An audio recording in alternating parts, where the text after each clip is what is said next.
everybody. It's like, my name is Elisa. I'm going to be emceeing for us all today. Pleased to welcome those here in our community center. All of you, I'm just so impressed you guys came in at the right time. And welcome also for those joining on Facebook Live and YouTube to Kansas City Oasis. Since 2014, Oasis has been the premier secular alternative to faith-based communities. We welcome all regardless of belief or non-belief, race, gender, sexual orientation, identity, or any other trait. We feel the human experience is better when it is shared, and we are so pleased you're here to share it with us today. Here at Oasis, we gather around our 5 core beliefs, or core values rather, that first being people are more important than beliefs. Reality is known through reason. Human hands solve human problems. Meaning comes from making a difference. And be accepting and be accepted. Today, our featured speaker will be Benjamin Reed on box turtles. Our musical guest will be Joshua James Warren. And it's like, yes, returning, thank you. And then our community moment will come from Sara Geelan. Don't know if any of you know who Sara is. At this time, let's welcome up Joshua James Warren. He is an indie folk artist based right out of downtown Kansas City. He's often found playing music with his band Joshua James and the First Aid Kit, but today he is solo. He strives to make music that connects people and builds community. Please give a big Oasis welcome back to Joshua James.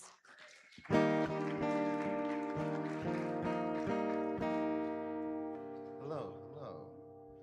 Good morning. It's morning for me, guys. Okay.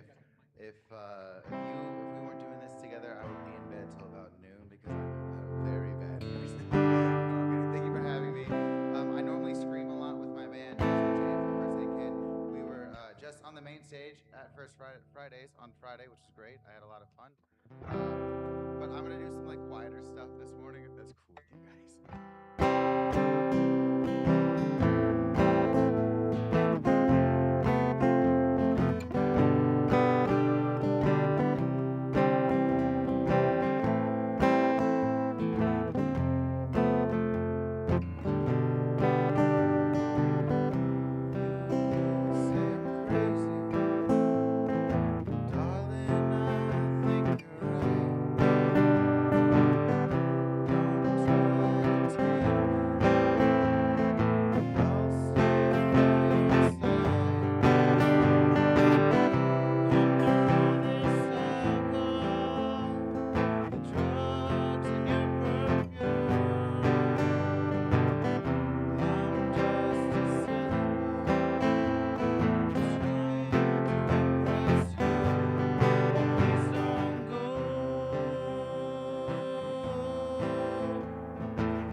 Just my fight or flight.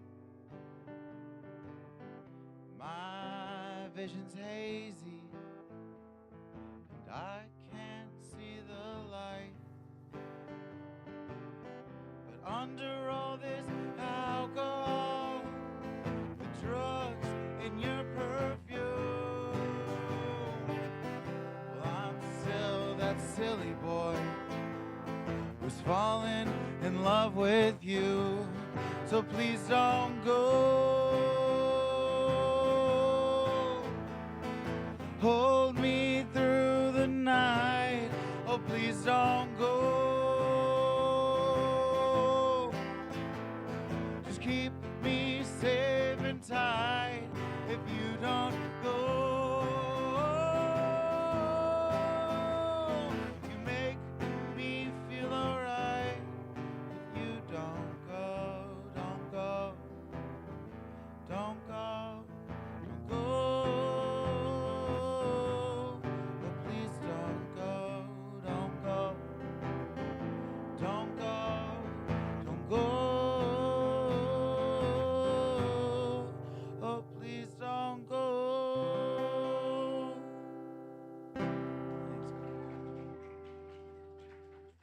Thank you. I know these are. I'm realizing now that the theme of the first two songs are "Don't Go." All right, I mess up a lot of my life, and I'm trying to be better. And I think we can all agree with that. Okay. This is a song I wrote during COVID. I know.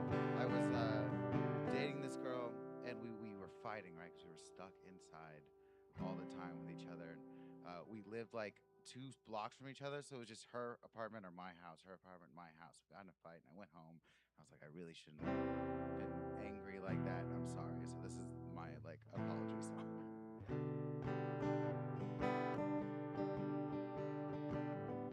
Ba ba ba ba ba ba ba ba ba ba ba ba. A white dress, a pretty face. Well, let me tell you what I can't erase. The soft smile or your taste. No matter what, oh, I can't escape you. No, I can't escape. So I try to keep you by my side, darling.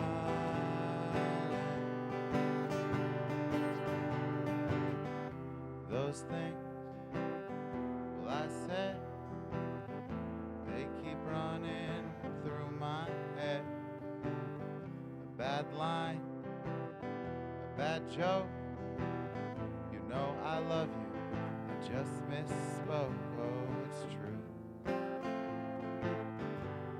So what did I do? So I will try to keep you by my side, darling. And I'll sing to you. Ba ba ba ba ba ba ba ba. Ba ba ba ba ba ba ba.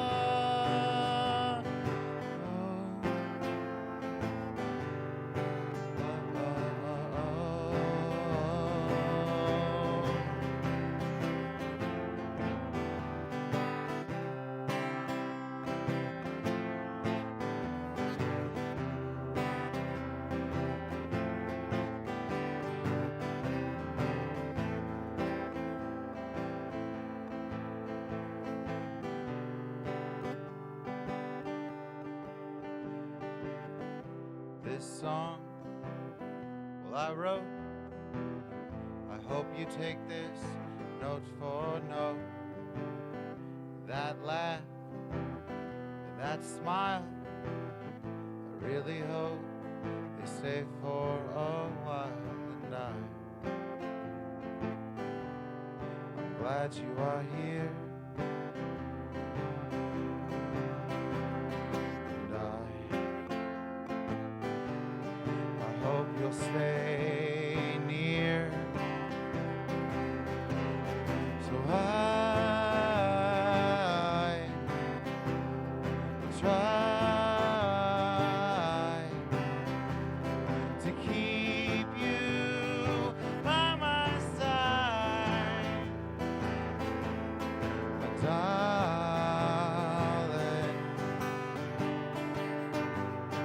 So I will try to keep you by my side, darling.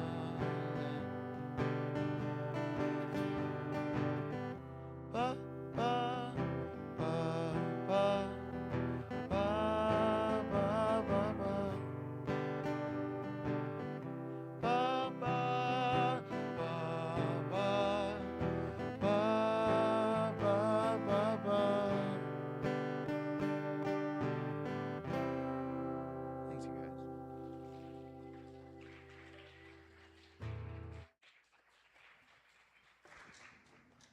Gosh dang it, it's so hard to focus knowing you're going to have to get back on stage when you just want to get lost in in the feels there.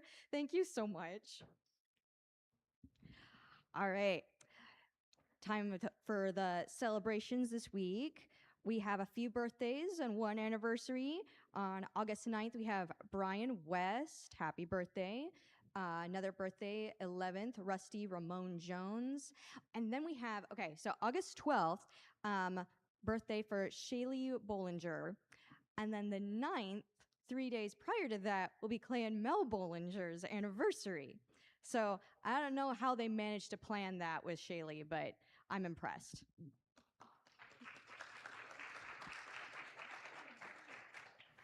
And then, real quick, anyone else? Any birthdays or celebrations that we might have missed? Anyone? Well, I hope you have an amazing week anyway. All right. Take care of each other. As you know, here at Oasis, one of our core beliefs is that human hands solve human problems. A part of how we make that happen is through our care response team.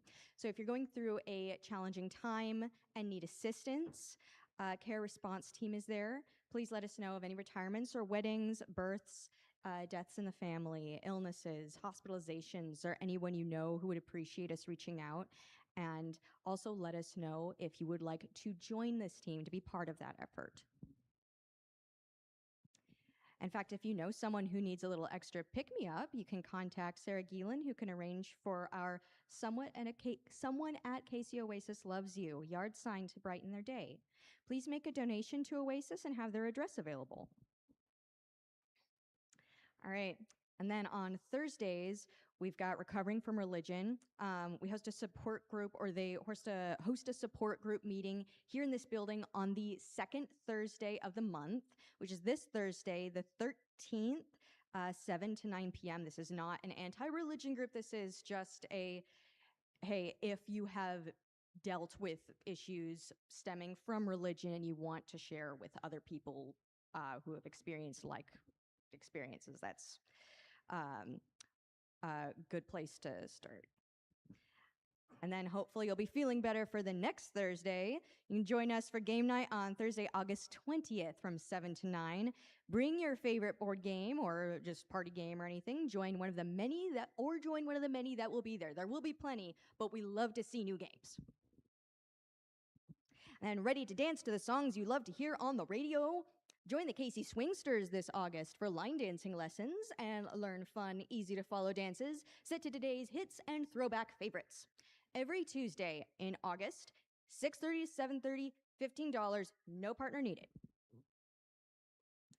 Oh, and then community groups. It is almost that time again. Fall community groups. We are gathering our list of hosts right now. Deadlines to sign up to host a group is today. Once we have our host list, we will open participant sign up on August 15th. Oh, and then join us Monday, August 17th, so Monday after this, for dinner and arcade games.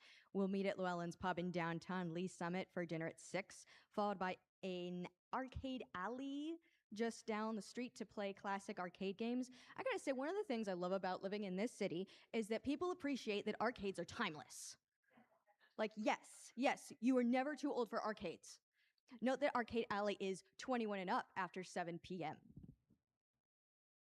Then mark your calendar and sign up to reserve your preferred donation spot for a blood drive on August 30th. And if you are not able to donate blood, we always have some kind of secondary project going on in the lobby, so you can still help out with something else, even if you're not able to do that. Then want to help Oasis succeed. We are looking for a volunteer to coordinate and print flyers, schedules, signs, handouts, and other event materials for Oasis sponsored events. This behind the scenes role helps ensure everything is ready, accurate, and available when needed. The position is flexible and is a great fit for someone who is organized, dependable, and enjoys supporting the success of our events. I love hearing the words organized and dependable. If you already think that's you, you are my hero. And if interested, please contact the Oasis leadership for more information. Ooh, okay. Then for the first time since the pandemic, there is an opportunity to go on an Oasis cruise. Where all Oasis locations are invited. The cruise will stop at Costa Maya and Cozumel. It will take place in July next year, but reservations are needed by September 30th. This slide and QR code is on the lobby slideshow during the coffee break. The slide information of cruise pricing and cabin options are also in the lobby slideshow, along with the person to contact with questions. Get you a little view of that, and then we're gonna move on. And if you want to get away closer to home and for a short amount of time, join us for camping at Watkins Mills State Park again the first weekend in October. So hopefully a little cooler. Make sure you can be close to the group, book your campground soon, and choose on near campsite 42 where the Mendons have reserved. Now it is time for our community moment. Community moments are an opportunity for a member of our community to present a topic of their choice during a Sunday gathering. For today's community moment, we will hear from Sara Geelan. Her 3 words to describe herself are varies by the day. And if she had a warning label, it would be, may need help. I forgot what I'm doing here. Welcome, Sara. Oh.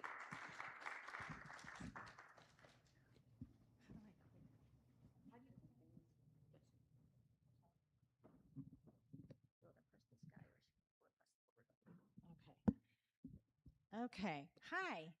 I'm filling in, so this may not be as polished as what you're used to from me. Right. So, about a year ago, the Vocal Neighborhood Association asked Kansas City Oasis to be a part of the Homes Tour. And we, of course, were like, hell yes. And then immediately realized that we know absolutely nothing about this building. So, me being the history nerd that I am, I immediately went to the Missouri Valley section of the Central Library to do some research. And if you have never been there, side note, it is super cool. Like, it is on one of the upper floors and it's really quiet, and they have these books that you can't take out, and you tell people stuff and they go get it for you. It's really neat. Anyway, so I did a bunch of research there, and then also, luckily, at the same time when we moved into this building, we had a, let me see if I can figure this out. Nope. Yay. Okay. So when we moved into this building, we found a lot of artifacts, and I threw a fit and insisted that none of them get thrown away on the condition that I was going to go through them and then donate what we didn't use. And I will do that. Someday I will do that. That is on my plan. But I did go through them. So Julie Lambert is also a nerd, and we went through all of the things. And this is what I found. I believe it's important that we know not only who came before us, but how we got here and those kind of things. So what I found out was April 20th, 1884, a small group of Swedish immigrants met at the house of Peter Rosenloff at 1644 Washington, which is over on the west side by Tony Aguera. It's no longer there, but that's where they met, for the purpose of coming up with a Swedish Methodist church. So they decided they were going to come up with this church, and for about a year it was in the planning process. On September 4th, 1886, they found this building, also over on the west side, also no longer exists. So they met at this church here, and you can see pictures of the first congregation, which is pretty good size.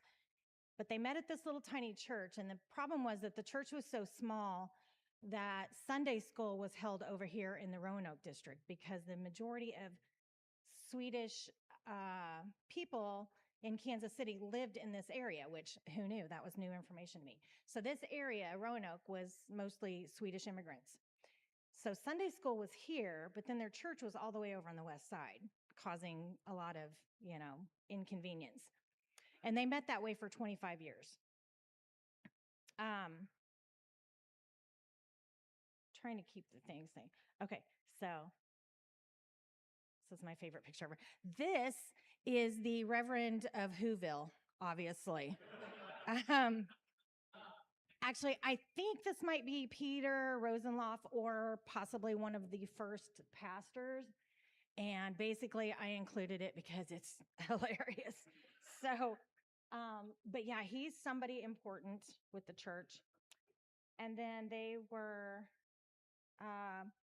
officially, I know, right? Okay, so and then they were officially established May 1st, 1881, on purpose. And that was when they were officially the Swedish Methodist Episcopalian Church. So after 25 years, I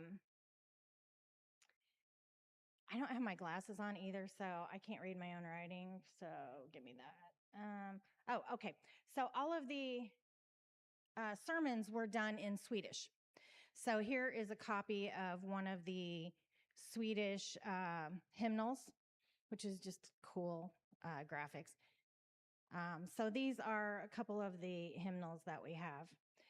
And so in 1919, they were running out of space at this little church that I showed you. So they were running out of space. It was inconvenient, all the things. They wanted to build a new church in the area where they actually lived, over here in Roanoke.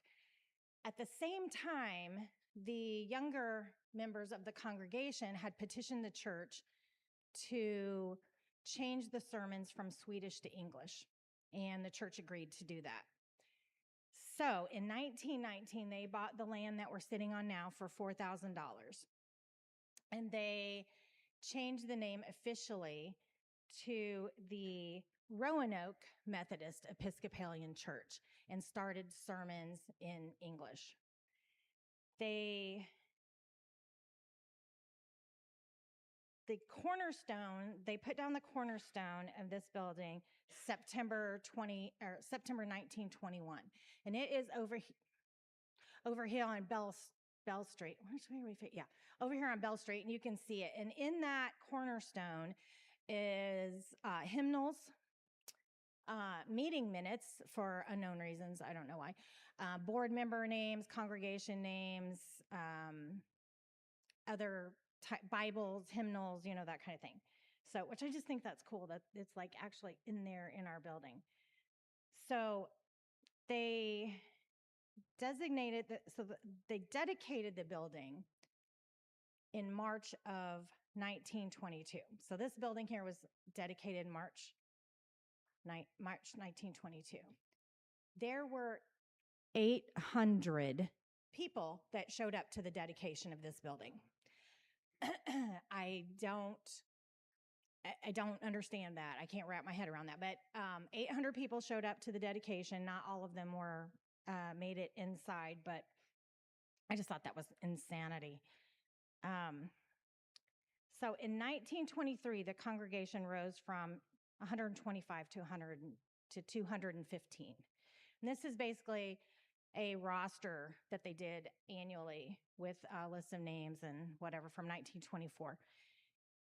Side note, sometimes I wish Oasis had an actual membership and addresses of people, because being on care response team, when we have to send cards, sometimes it's hard. So anyway, I digress. This is a roster from 1924. This is a picture of a Sunday school class from 1924. You might recognize in the background building in the background there. That is currently a native garden, but yes, so that is the Sunday school class of 1924, which is absolutely astounding. From 1923 to 1929, the church was led by Reverend Roland Hill. And I just included all of these pictures, any pictures I could find of the building, just because I find it fascinating how some have trees and some don't, and some, anyway. So this is Reverend Hill. So Reverend Hill was a pastor from 1923 to 1929. And 1929 may ring some bells on some significance there. Not only was it not too long after World War I, there was some shit going down in the United States right then, and the Great Depression hit. So you've got, right after World War I, you've got the Great Depression, and you have a congregation of immigrants. So pretty quickly, they became upside down in their loan and couldn't even pay the interest. So Reverend Hill came up with a fundraising plan that was, which you've seen at other places since then, but basically congregants and supporters could buy a ceremonial brick that they could have on display, and that money would go towards the debt. And apparently it was pretty successful and managed to help get them out of debt.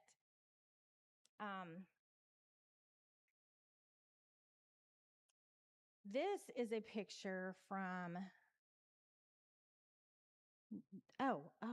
more important. So in 1928, the congregation was 331, and the Sunday school class was 422. So again, wrap your head around that. So right now we've got seating in here, it's probably set up for about 80. And on our biggest day, when Seth was here, we had 173 people here. And I don't know if you remember how crowded it was. So these numbers don't even compute to me. Now, what we do know, we found out from at least at one point, the foyer was where the sermons were. And where we are right now is where Sunday school was. And I'm sure they utilized the whole building, but we have to remember that these two rooms behind us that were kids' rooms and now green rooms, that was the parsonage. So that's where Reverend Hill lived. So I'm sure they utilized the rest of the building, but I don't know how. And I've tried to figure out how they fit all these people in here, and I can't. But now we know it can be done, right? Also, probably not a lot of safety codes back then, so that might have been it. Pews fit more people because you have to squish in, but anyway.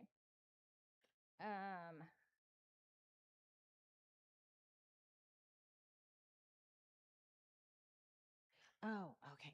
I hope you can see this well. Okay, so these are Sunday school attendance books, and we have a slew of them.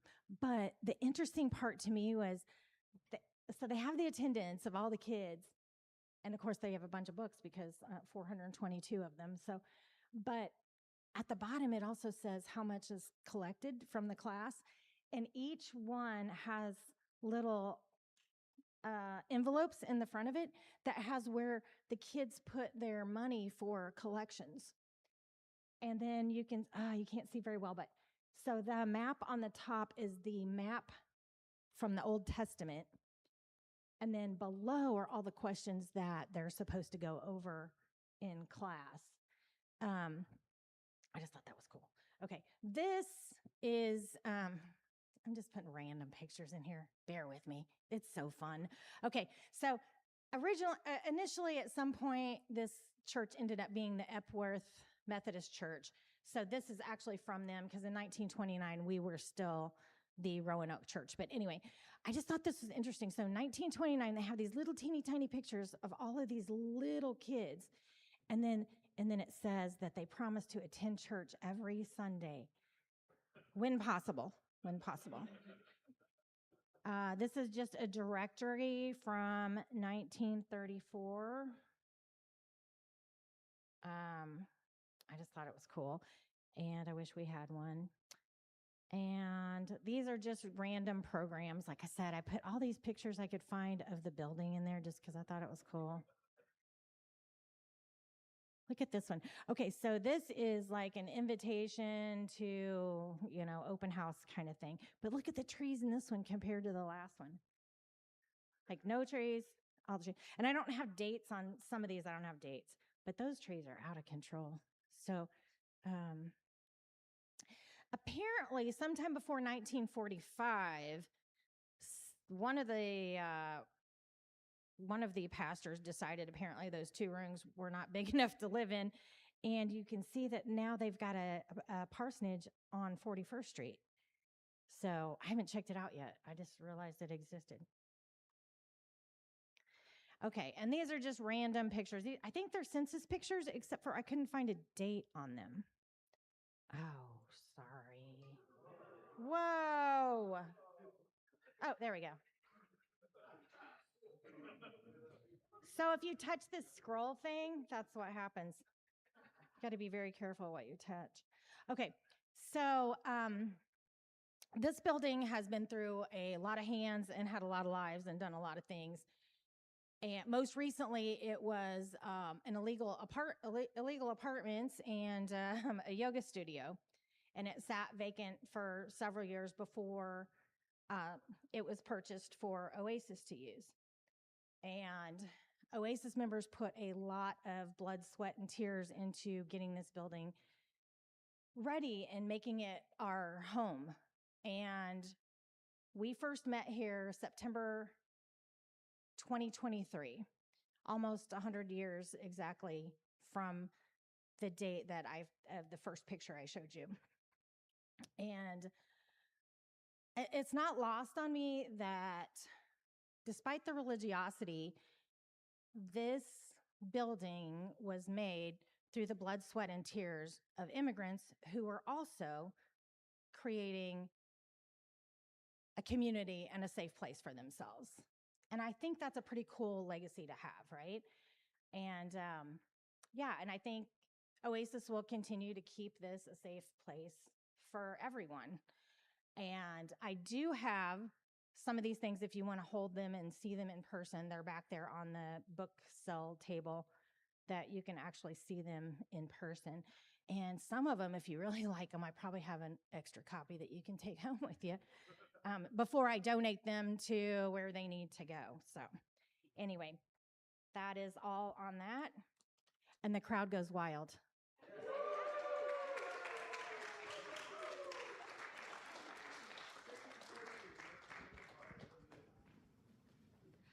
Oh my gosh. You know how long it takes me to put together slides? Okay. You still just getting the pictures ready and knowing what you're going to say with the pictures. It's so hard. Also, the Reverend of Whoville is yes, he reminds me of the if anyone ever read Calvin and Hobbes, the strip where Calvin puts Crisco in his hair. Sorry. Thank you so much, Sarah. All right. So at this point, we're going to come to our coffee break. During the coffee break, try to introduce yourself to someone you don't know. See the TV over the center doors in the lobby for more upcoming events and information. And we'll see you back here in 20 minutes.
And is the mic on? The mic is on. All right. Everybody back. Got our coffee feeling good. All right, let's welcome back Joshua James for another song. Oh, and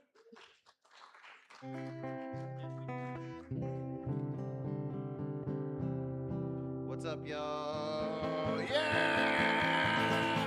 Who's ready for a rock show? Yeah!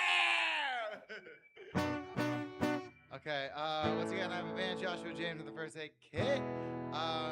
We've been working on some new music, so this is a song that's not finished yet. It's called Wild Child. It's not as melancholic as the first two that we did. Oh, I do have to say this. One of the first words I say in the song is cocaine, and I have to tell you that because my mom, who's one of my biggest supporters, she comes to all of my shows. Some guy commented on Facebook and was like, I like that song by your son.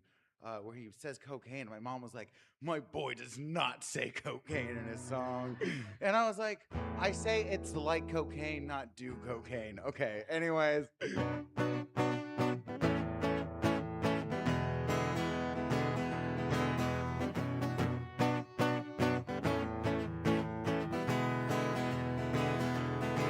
It's like cocaine and beer. Every time you are near, you got me grinning ear to ear. 'Cause I've got nothing left to fear.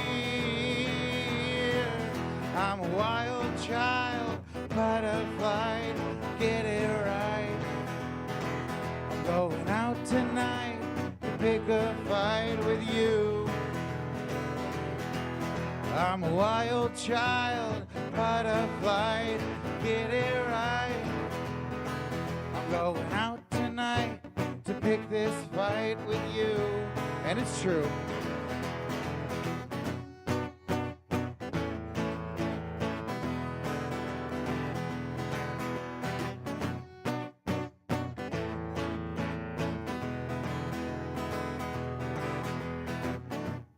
When I go out with the boys, well, I like to make a lot of noise. Forget everything that I said. Oh, it's all just in your head. I'm a wild child, fight or flight, get it right. I'm going out tonight to pick this fight with you. I'm a wild child, fight or flight, get it right. I'm going out tonight to pick a fight with you. I'm going out tonight to pick a fight with you. I'm going out tonight to pick a fight with you. Thanks, guys.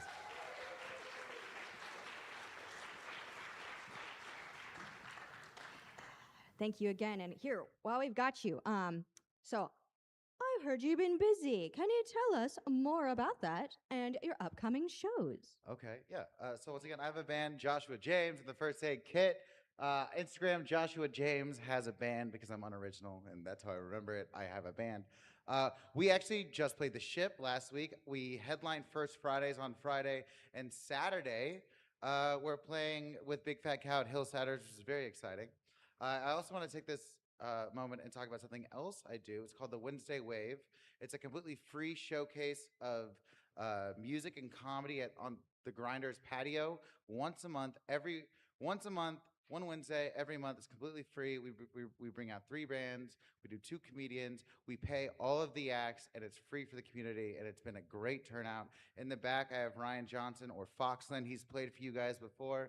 His band will be out there this Wednesday. So will 2 others. They're fantastic comedians.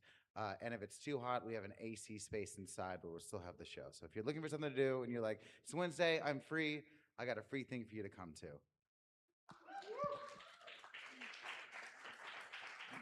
Thank you. I also want to say you made this great joke using the first aid kit, and I'm gonna botch the joke, but the fact that um they're called the first aid kit because the members of the group are band aids.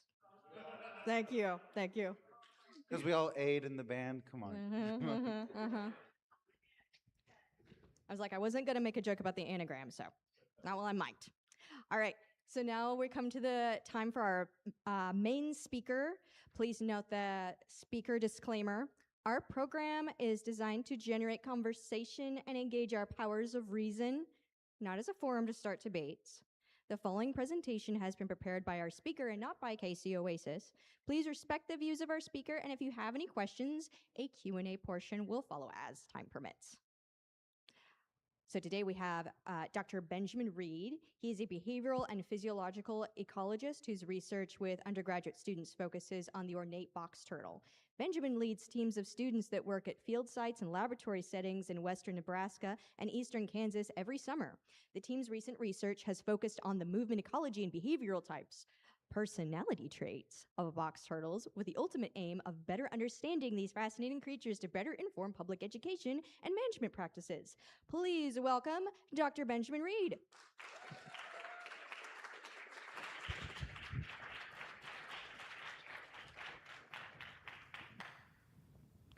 Can everybody hear me?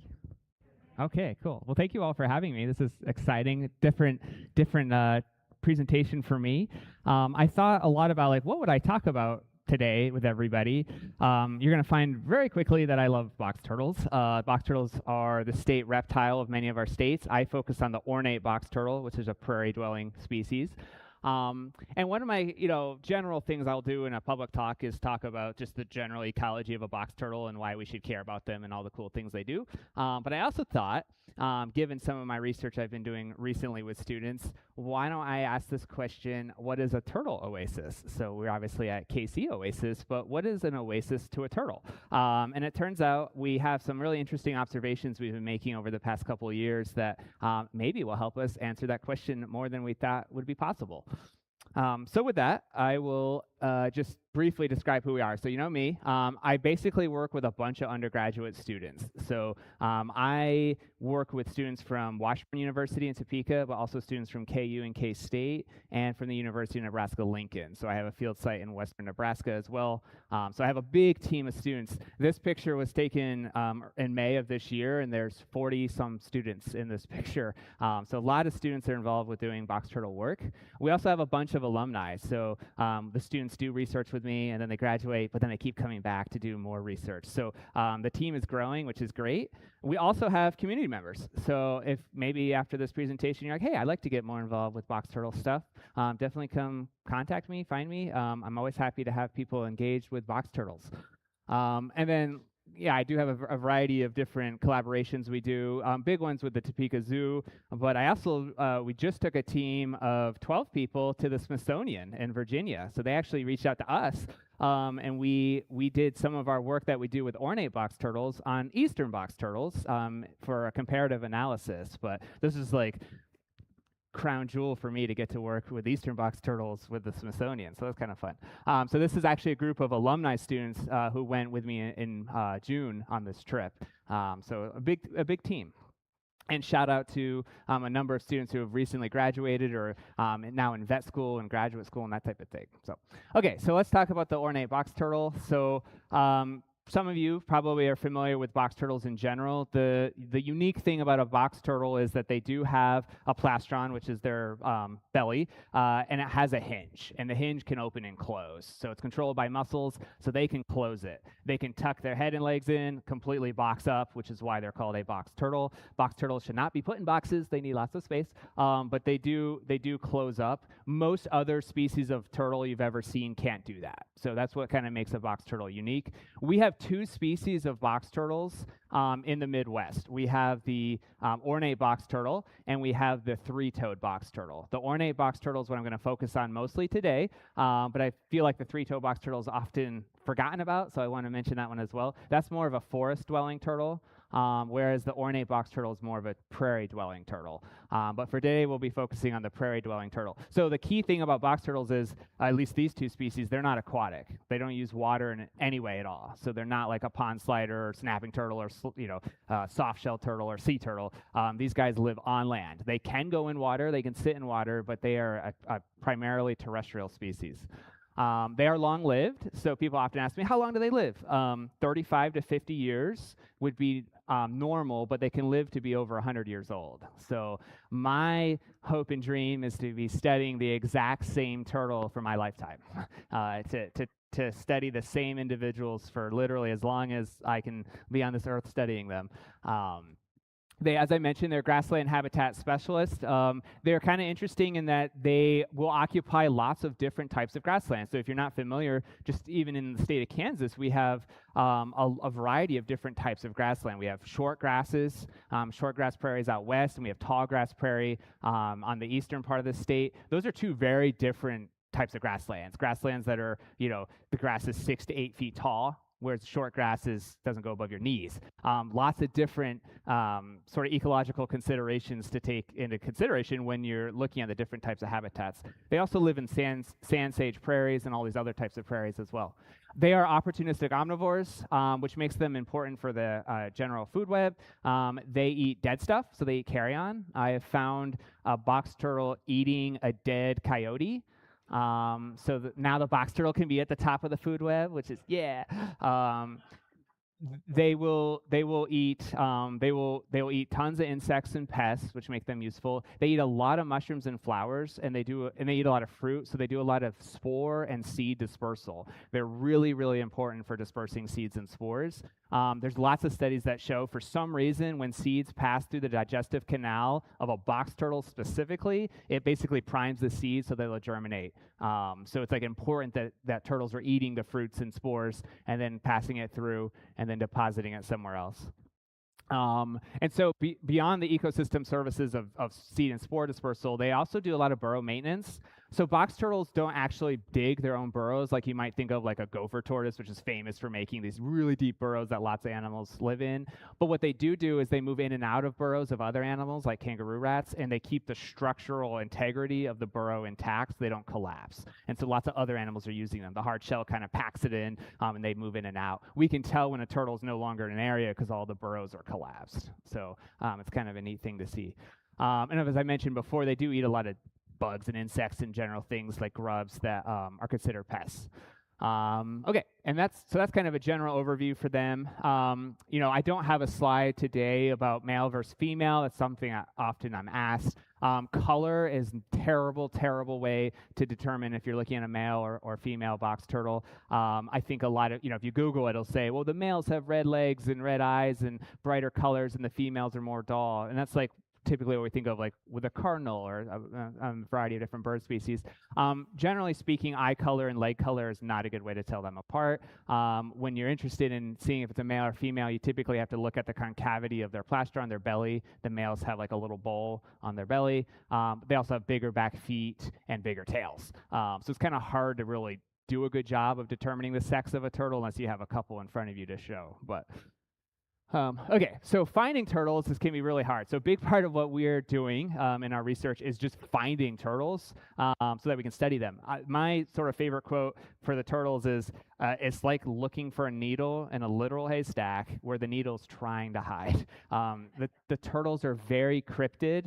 They display something called brokenness, which is not like an internal state of being, but a camouflage strategy. Where the lines on their shell actually look like grass blades, right? So when you're looking into a field of grass, the dark color just looks like the backdrop, and then the lines are grass blades. So they're really, really very difficult to see. Some of you may not have noticed there's another turtle in the back here, right? There's two in this photo. And if you're really confused, this turtle's on his back. We were also confused exactly what was happening here. So they are very difficult to find. There's a variety of reasons beyond camouflage why they're difficult to find. We know, I talked to a lot of people, populations of box turtles globally are on the decline. So part of my vision for box turtles and talking to you all is just to get you to care about box turtles, and whenever you have an opportunity to help them, to do so. Basically every state that's documented box turtle populations has documented they're on the decline. Populations everywhere are at a loss. There's a variety of reasons. Habitat loss is probably the big one. Climate change definitely plays a big role. They display something called temperature-dependent sex determination, which basically means the incubating temperature of the eggs determines if the turtle will become a male or a female. And so if you have temperatures that are consistently warmer or cooler, depending on where you're at, you're going to have more and more generations that are skewed by one sex, which is problematic for future generations when you're all males out there or if you're all females. And of course, we know that due to the illegal wildlife trade, people are collecting and poaching these box turtles as well. People take them and collect them as pets. That's kind of, you're not really a Missourian or a Kansan if you've not had like a pet turtle as a kid. But unfortunately, not everybody can have a pet turtle as a kid. There are not enough turtles out there. And so I advocate for keeping turtles out in the wild and loving and appreciating them in the wild, but don't take them home as pets, simply because they are very difficult to keep happy and healthy as well. And they cover humongous amounts of space. You would not believe how much a box turtle moves. And I can kind of show that to you. We put, if you're wondering what this little thing is, I'm zoomed in on this picture so it looks big, but it's about the size of a quarter, about 3 quarters stacked on top of each other. This is a radio transmitter, and there's an antenna behind it. So in our lab, we do a lot of radio telemetry where we are physically out there tracking these turtles and their movements. Every time we find a turtle, we record things like what types of micro and macro habitats are they using, what kind of interactions do they have with other turtles. These turtles are considered asocial, but our work says otherwise. We look at what interactions they have with other species, all those different types of things. Okay, and so I kind of mentioned this already. So generally speaking, when we actually find a turtle, we do a little happy dance. They are very, very challenging to find. It took me, I guess it took the team 8 years to find 500 box turtles, which might seem like 500 is a lot of turtles, but you wouldn't believe the amount of people and time we have put into looking in prime turtle habitat for turtles, and they're not quite as abundant as they probably once were. So the big thing, like I said, is we do radio telemetry with the turtles. So radio telemetry is basically it gives us an opportunity to learn more about individual turtles. So if you just find a turtle and you record stuff about it, you may never see it again, ever. Right? It may live for another 30 years, you just may never find it. So the only real way to document individual turtles over time consistently is to put something on them so you can re-find them. For us, the easiest way is to put a radio transmitter on the turtle so we can find it. A lot of people ask, you may be familiar with like a GPS transponder, right? So you put that on it. You don't even need to go outside. You just get on your computer and it pings where the location is. Those are not very accurate, and we want to see the turtles because we want to see what they're doing and where they are, not just like specifically somewhere within 2 miles of the spot where where the transponder transmitted to a satellite somewhere. So we physically go out and walk and track these turtles all day, every morning, pretty much all summer. So we can get day-to-day movements, so how much each individual turtle moves. We can also look at their home range sizes. So this is kind of one of my favorite maps. I'm a spatial ecologist as well, so each one of these little circles, polygons, represents an individual turtle. And the thing I really want to point out to you is, first of all, this scale is 300 meters. So that's 3 football fields. So even some of the smallest home ranges are easily 2 football fields, which for a turtle that's this big, I should mention they're about that big, that's a lot of land to be covering. But if you look at some of these ranges, they're significantly larger than 3 football fields. The largest turtle, it's not on this map. This is one of my populations, but we have a turtle that regularly covers about 150 football fields every single year. So we track it every year, and we know what it's going to do. We know where it's going to roughly go, and it does it every single year. Other turtles, for a variety of reasons, live in little tiny areas, and they're a turtle that just doesn't roam very far for any particular reason. So every year we track the turtles' locations and we generate their home range maps. I mentioned something about sociality. It's kind of hard to say that they're probably not interacting with each other, right? They can live in pretty high densities. They're not territorial, but they will share burrows with each other. In fact, we have pictures of them like eating from the same prickly pear cactus at the same time. So they do have a fair number of interactions with one another. By tracking these turtles every year, we can look at something called phylopatry, which is something that's kind of famous amongst turtles. Some of you may have experienced this, where like a turtle basically lives in the same spot every year. So like I have a lot of people tell me, oh, I have a turtle that comes to my garden like every year around June 1st. And it's like, yeah, that might be part of its range. And you may not see it the rest of the year because it might have a huge range. It's 150 football fields, but your garden might be a stopover site, an area that it visits every year. Turtles have phenomenal cognitive spatial maps. So turtles do better and learn mazes faster than mice and rats, which are like famous for learning mazes, right? And turtles learn mazes faster and move through them with less mistakes quicker than mice and rats do. They have really great spatial memory. So we actually put turtles in mazes and test that ourselves. And we have found something very similar to what others have found. What I'm really interested in when we're doing the telemetry is we actually get to see what the turtles are doing. So I think from my experience talking with a lot of people is nobody, I feel like the more we study and the less we know. It's really challenging to describe like what a turtle does because they just do all sorts of things. And I think most people think, it's just like a slow, lethargic creature that just sits there all day. And it's like couldn't be farther from the truth. They're constantly up to something. I swear they're like the raccoons of the reptile world. They just like get themselves into things and all over the place. So we look at, interactions and diets and sort of their normal routines, as I just mentioned. Diet was interesting. We just got a little note published with a student, but a student found a turtle tracking it, and she saw the turtle, and then she saw like a few feet away a big crayfish, Procambrus gracilis, which is the prairie crayfish. You may not know this, but there are prairie crayfish. They don't necessarily live in like pools of water. They just live in the prairie. And so she got her camera out to take a picture of the turtle kind of near to the crayfish. And then the turtle just charged the crayfish. So she switched to video mode, and she just watched the turtle charge the crayfish, and the turtle and crayfish was like literally sparred and fought with each other for 2 minutes. And clearly the turtle knew what it was doing. The turtle got pinched in the face and the arm. You could just see it getting pulled.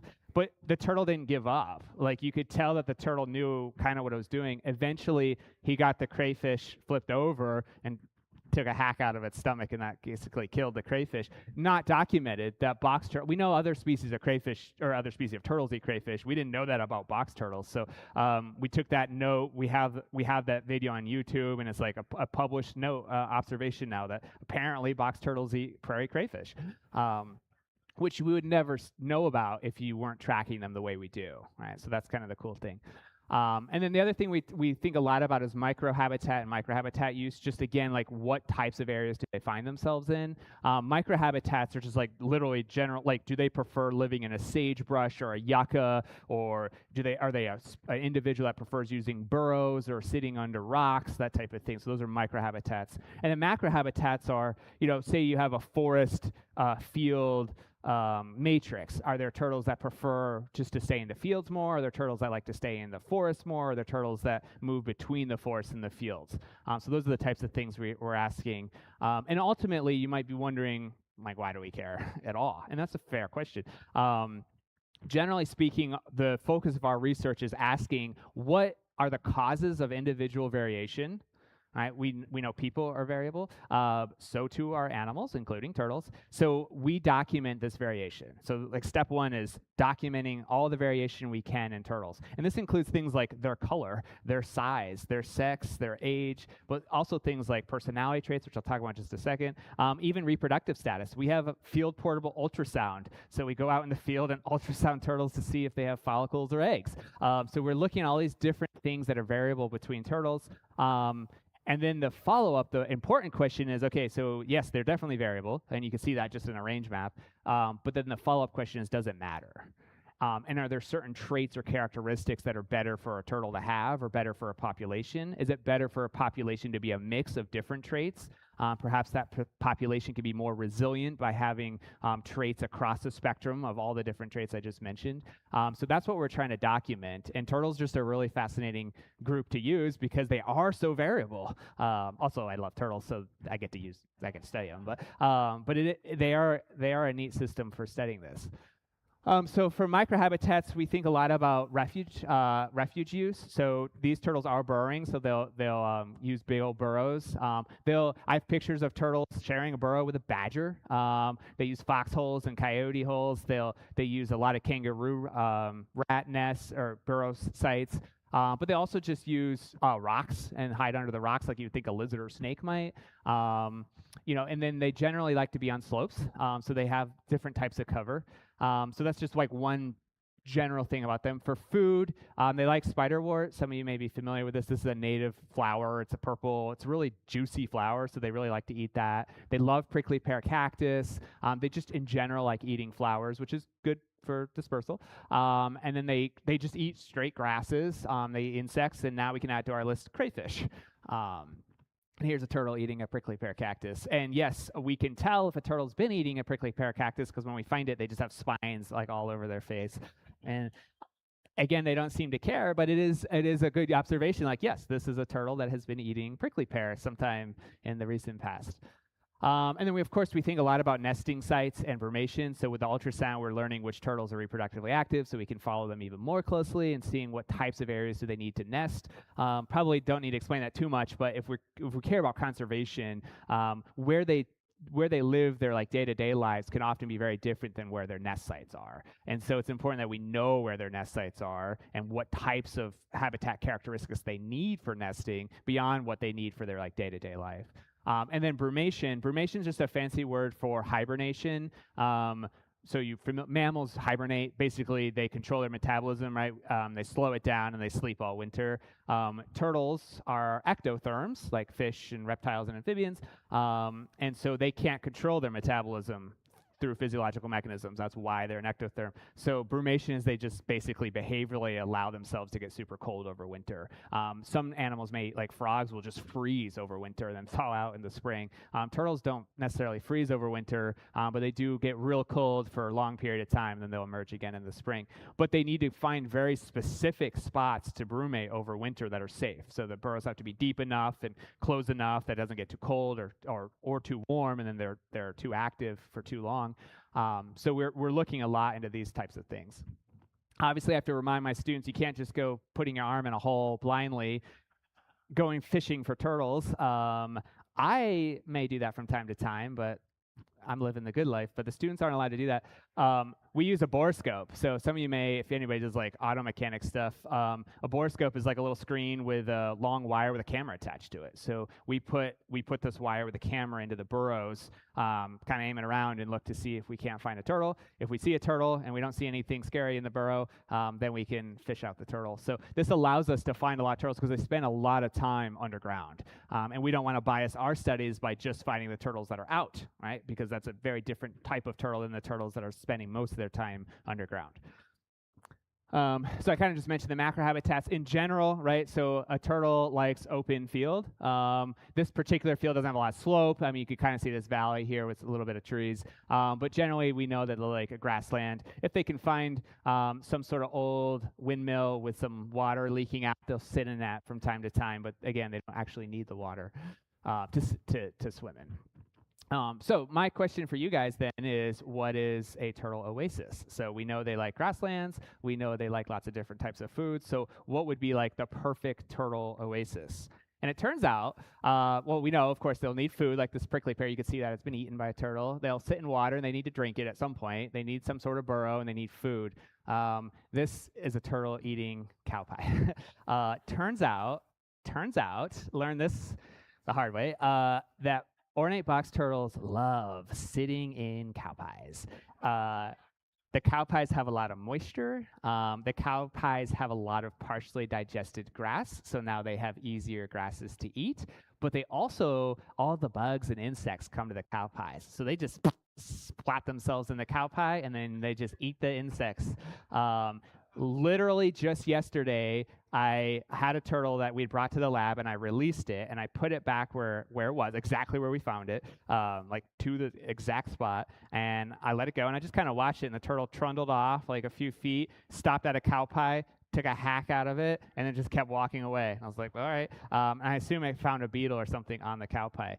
Now, historically, turtles would have coexisted with native buffalo and bison, or I should say bison, right? And so turtles interacting with bison patties would be fairly normal. So our cattle that we're now grazing everywhere is a replacement probably for the bison patty interactions that they'd have. Eventually, I'd like to study turtles in an area that has bison and look at those interactions. But I'm afraid my students will get killed by by a bison. But someday, if I have some sacrificial students in myself, I'll do it. But our finding from the last couple of years, so I started a brand new field site. So I love starting new field sites just to see, how the turtles are different. Every population, I swear, is like a different species. Like every single population of ornate box turtles is different. And we've published papers, and many papers that compare these populations. They just are different. So every one is like a new treasure trove for me. And this new site we call the West Topeka site because it's west of Topeka. It's a beautiful grassland. It's 1,600 acres, and like 1,595 of those acres are grassland. But it turns out there's this little forest patch, and actually I showed you it here. It turns out that our turtles like to just sit in the trees. And that's not something that a lot of my field sites even have that available to them. And saying how hard it is to find turtles, it's very difficult to find turtles. It's a good day if we have 5 people looking for 4 hours and we find 1 turtle. Like that would be considered a good day. On July 3rd of last year, I found 8 turtles in this spot right here. On July 4th, I have a good time. On July 4th, I went out and found 10 turtles. Now, 6 of those 10 were the same from the day before, but there were 10 in that one spot. And so because the turtles are very regular in where they're going, I was like, cool, I know what I'm doing July 3rd and July 4th of this year. So I went back out, and I found 12 turtles in this spot. So they're moving. They're congregating to this area that I sort of call the turtle utopia, but for the purpose of this talk, we'll call it the turtle oasis. And there are 3 turtles in this photo, by the way. You might have seen this guy here. There's another one right somewhere in here. You can't really see it. And then there's another one right here. But if you just walk through this little forest fragment, we call it a little tree island, the turtles seem to congregate here. And so this is kind of, become a hot spot for finding turtles. So as I said, we find 6. I didn't set this picture up, by the way. This is how I found them. This is now Archie and Carr. I don't know if anybody knows Archie Carr. He's my hero. He's like the first guy to say, we should do ocean conservation. Like, that should be a thing. And his target species were green sea turtles, so that's probably why he's my hero. So I named him Archie Carr, or these 2, Archie Carr. So every turtle gets an ID. We're professional here, but they also are given a name as well. The students like the names. So again, we rarely find more than 1 to 3 turtles ever together. So this little oasis, I should mention, every time we go here, there's often 1 to 2 to 3, 4, 5 turtles in this spot. And so the question is sort of like, why? So why don't all the turtles go here? Sorry about my typo. Are there benefits to this oasis versus the natural grassland that they would typically occupy? And then what are the risks? So obviously there's like lots of food. That looks tasty if you're a turtle. But there are risks. The cows also like this area. And unfortunately, for reasons, this is kind of sad, but it's meant to be an homage. We had a newly discovered turtle get stepped on and killed by a cow. That will definitely happen. And so he got named Irwin because we've been naming all of the turtles scientists in this area. So after Steve Irwin. I said it was sad, but it's an homage to we also have a Jane Goodall, and we obviously have Archie and Carr, and a whole bunch of turtle biology people, and so there are risks, right? One of the risks is obviously cows, but there are other risks. It's just an open site, right? Like if you go back to this, a turtle doesn't have cover. I mean, they're super blatantly obvious here to any sort of predator. And so it is a risky spot to use. So my question is, why do turtles use this? Because they are a prairie species. So what exactly are the reasons why? And one of the thoughts we had is we do a lot of turtle personality work. Also, how's my time? Are we good? 3 minutes? Okay. Are you guys all bored? Okay. We're going to do 3 minutes. We're going to do this fast. So, turtle personality. You already know I'm a crazy person. I think that's established because I love turtles. When we handle turtles, like every turtle is individually unique to the point where it's like they are individually unique. We should probably be documenting how individually unique they are. And I don't mean color and size. I mean behavior traits. And in the field of ecology, we call it behavioral types. If you're a psychologist, you just call it personality. It's the same thing. If you have 2 cats or 2 dogs or 2 fish in a fish tank, you know they have differences, right? And so turtles do too. Sometimes people have a hard time believing that. But there are turtles where you pick them up, you never see their head or legs ever. We've had them for 48 hours in the lab. They never open their shell, right? And you have other turtles who will eat your face if they would be allowed to, right? Like, and so we have been working on trying to establish for turtles specifically, like how to quantify personality in a turtle. And it's challenging, but we have very specific behavior assays that, like little test arenas that we put the turtles in, and then we get objective scores based on how the turtles do in each arena, and we give them personality scores, basically. So there's boldness, activity levels, so it's like the laziness index, how exploratory they are, how social they are, and how aggressive they are. These are like the classic traits that people studying any wild animal. We're just doing these with turtles. So really quick, we like for the boldness, for example, we have this artificial den, and we put the turtle in the burrow, and literally it's just how quick does the turtle come out of the den. A turtle that emerges faster is considered bolder. The den is safety, and we know they consider the den safe because if they get scared, they run back into the den, and I do mean run. They are very quick, and so that's our boldness. This is activity. Literally, they like to wall follow, which is why they'll like walk along railroad tracks for miles and miles. If you've heard those stories, so we just I'm poor. Tie a rim, slap it in a kiddie pool, and let them run circles. And we literally just, for 10 minutes, we just let them do what they do. Some of them sit there. Some of them do like a quarter turn. Some of them just never stop. I think the record's 24 laps in 10 minutes. So, and the turtle did that on back-to-back days because we also measure repeatability for it to be considered personality. And then this is exploration. It's 4 quads. It's very simple, and you can kind of see there's an X in each one of these. So there's 16 sort of areas the animal could go with little gates. It's a little different than this one, that in order for a turtle to be exploratory, it would have to move through this gate and like want to go to the other side to see what's in the next little box. And so we do this for all of our turtles. We've been doing this since 2016 with turtles. I've been doing the same turtles for like 10 years now. This is just to show that it is real. We've published 3 papers in the last 4 years on turtle personality, so it's not just me being totally crazy. It is real. And so my question then ultimately is, like turtle personality and Oasis use. Like, what are there personality traits that are more indicative of a turtle that'd be likely to use this like semi-dangerous but interesting forest fragment versus the normal prairie that a turtle would typically occupy?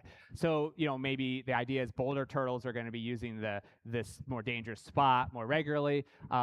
Maybe the more exploratory turtles are the ones that just happen to find this spot, because normally you wouldn't go into a new macrohabitat area, but if you do have a predisposition for being exploratory, you may find yourself wandering into this space. Or perhaps just more active turtle. As I showed you with all those mushrooms, there's cow pies and other food sources everywhere. So maybe it's just these active turtles just need more food. So it's a dangerous but good spot to replenish fuel.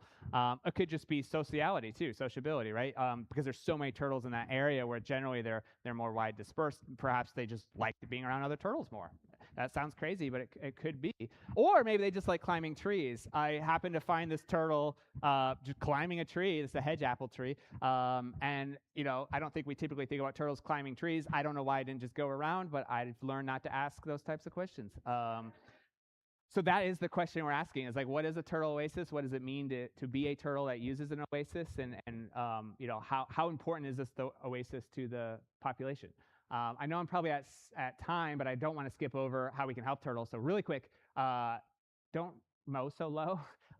Turtles and mowing don't go well. So raise your mower deck at least to 4 to 6 inches if you can. That means you have to mow more often, but I just tell people that's job security. So if you ever have an opportunity to vote in favor of culverts under roads, culverts work, not just for turtles, but for lots of animals. I'm sure we've all seen turtles on roadways not doing so well. So help them across the road in the direction they were going, but also just get culverts, and then we don't have to worry about it. Prescribed burning is terrible for turtles.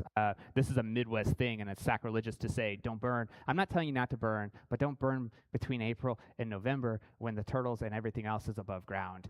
We have populations just wiped out by fire. The new population, the one with this Oasis, like literally half of our turtles have burned and melted shells, and they're the survivors. It's horrifying. I could do a whole talk I have about that. So just think about when you're burning and why you're burning.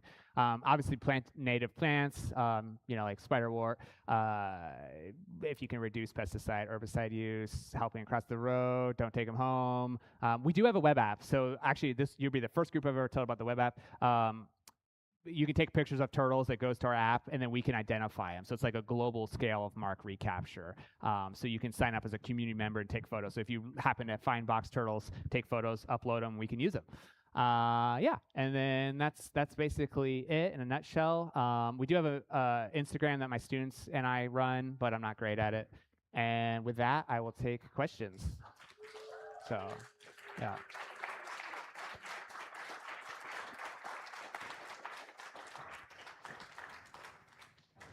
I'm sorry I went over.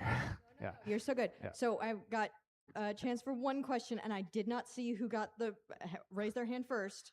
Okay. I will stick around for Yes. questions individually. Yes, absolutely. We can talk in the lobby after. All right. Are they found outside of North America? And what's the difference between a turtle and a tortoise? Okay. There are two genera of box turtles. There's Asian box turtles, which are found in like Southeast Asia. Most of them are critically endangered due to poaching and overharvesting and pseudo-medicinal reasons and all that. So there are Southeast Asian box turtles that aren't actually that closely related to North American box turtles. There are like people can't even agree how many box turtle species there are in North America, but there's 5, and they're found basically in the U.S. and Mexico. And then the difference between a tortoise is a distinct evolutionary lineage of turtles that are just anatomically different than the rest of the turtles, but traditionally they are a terrestrial turtle. They live on land. But a box turtle is not a tortoise, but also lives on land. So it's not like all turtles that live on land are tortoises, because box turtles and wood turtles live on land and they're not tortoises.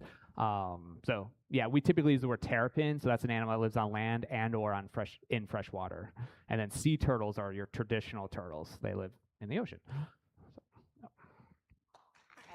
Thank you so much. Yeah. I know we did go a little over. I'm so glad, though, that you got into the turtle personality stuff, because I saw that in the slides. I was like, oh my gosh, I really want to hear this part. All right, just a moment. We'll be passing out the volunteer task cards basket. Please grab one that you can accomplish today after our meeting concludes. And once you finish the task, return the note card to the done purple box in the lobby near the drink station. All the cleaning supplies you might need are in the white cabinet in the foyer right by the lemonade. And we need everyone to help keep this place looking great. And then after Oasis today, the lunch location is going to be the Grand Faluna on the plaza to continue the conversation with other Oasians. There is convenient street parking available throughout the plaza. There are several free parking garages with short walking distance to the Grand Faluna if you're not familiar with the area. All right, next week our featured speaker will be Steve Werner, PhD, on how we got our calendar. Our musical guest will be Liam Bindle, and community moment from Leisha Jones. And then while our musician is coming back to the stage, we want to thank all those who are monthly donors that help keep KC Oasis running. Kansas City Oasis is a 501c3 nonprofit run solely on donations and volunteers. If you liked the topics and the music today, please consider donating through kcoasis.org/donate or by Venmo. Our Venmo info can be found at the merch table in the lobby, as well as cash donation jars. Recurring monthly donations through our website are most helpful. And here is Joshua James to play one last song for us today. A reminder that we have a cash tip jar and to support his music. Awesome, thank you. Okay, I'm gonna be quick, real quick. Thank you so much, Casey Oasis. This is like my 5th time doing this. You guys have been amazing. You're always so kind and so sweet. So thank you. Thank you, Jason, for reaching out. And then I'm going to play this song and we're going to get out of here, okay? Cool.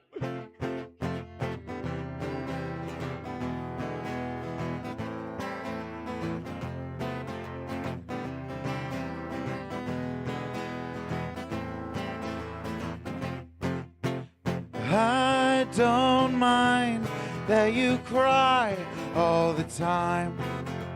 Well, I think it's funny, don't you see? And I don't mind you like to waste my time. You take all your problems, you blame them on me, and they always do. Let me tell you something true. It's hell on earth when I'm with you. Got me screaming till I'm blue. When nothing is gained, there's nothing to lose. I don't mind that you cry all the time. Well, I think it's funny, don't you see? And I don't mind you like to waste my time. You take all those problems, you blame them on me.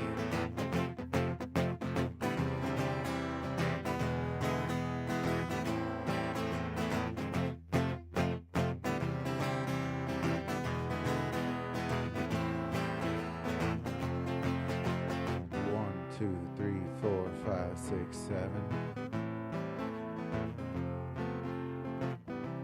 Let me count the ways you deny me heaven.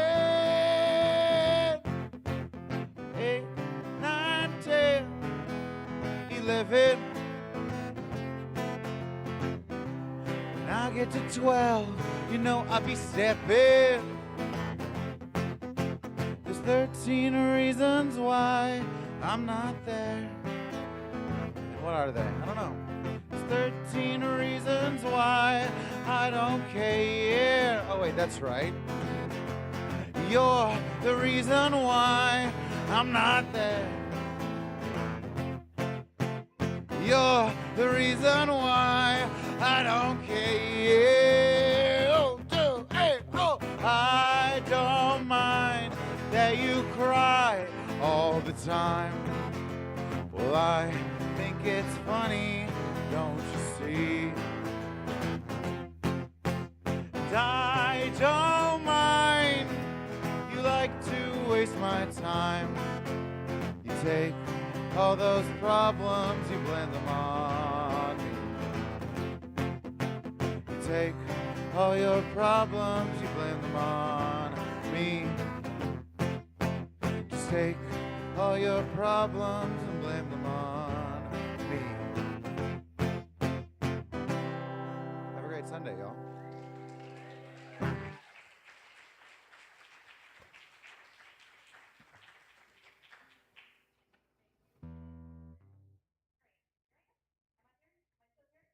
Not here? Now I'm here. Hey, everybody. Thank you again, is what I wanted to say. Thank you. All right. One last thing. Please help keep this area clean. Before you head out, take a few minutes to help clean up. Look under your table or under your chair, rather. We again thank this week's presenters, Ben, Sarah, musician Joshua James, and thank you for being here or tuning in online. See you guys next week.